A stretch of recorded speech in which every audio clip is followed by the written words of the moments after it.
once. I shouldn't tell you this, but I will anyways. I had a vision once that I went to heaven, and I was put in a Roman amphitheater with Satan, just like Thor encountering the Hulk, right? That's coming up in that new Avengers movie. And so that was rather a shock, because I thought that was a hell of a thing to happen in heaven. And so I had this battle, and I won. And at the end, I came up to God and said, like, what's with the whole Roman amphitheater thing there? It seemed like a bit over the top to me. I said, why would you put me in a ring with something like that? And he said, because I knew you could win. And I don't know what to make of that. One thing I should make of it is I shouldn't tell you, but whatever. But there's something to that in my estimation. It's like, do you protect the people you love, or do you try to make them strong? So you think it's not that we have like Satan to thank for making us substantial, it's that God gave us Satan in order to make us substantial.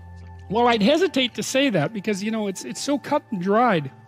But I would say that that's a strong underlying theme in the biblical narrative. Yes. Now, it's certainly not the only theme. It's not the only interpretation by any stretch of the imagination.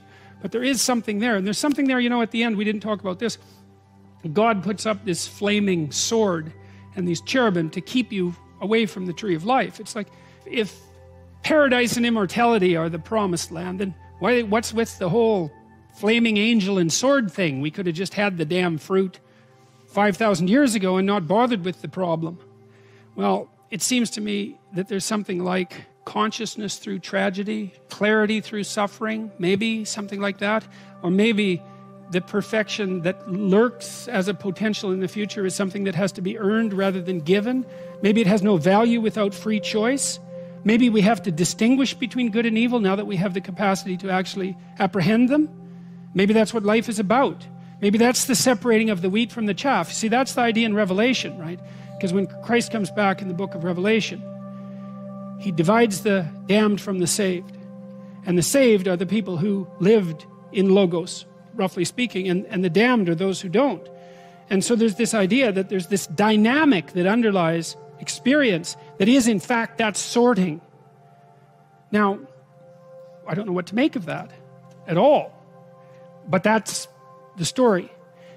But what I can make of that is that I can't put a lever underneath the argument that I just made tonight about the relationship between the development of vision, the snake, the fruit, nakedness, time, the future, work, and most importantly, the emergence of evil.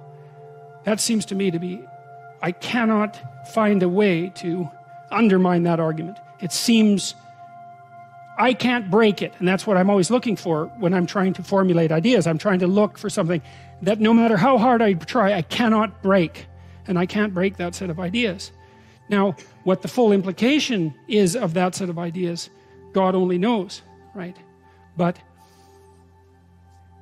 I could say also practically, one of the things that I've observed is that lies and deception destroy people's lives.